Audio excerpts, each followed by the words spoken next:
Again there guys, just a little feature here. If you come into settings, car infotainment, display, you've got auto mode here. So if I turn like auto mode on and I put the headlights on, you can see it dims and comes off. Handy, but not so handy if you drive with your headlights on all the time. So what you can actually do is turn that light off. I'll show you something. If I push this little button up here, the sun at the moment, turns the screen off or back on. If I turn auto mode off, now you'll see I'll put the headlights on and off and nothing happens.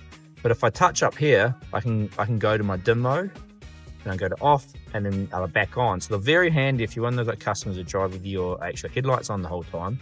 You can just push this button and you'll go into your nighttime dimness.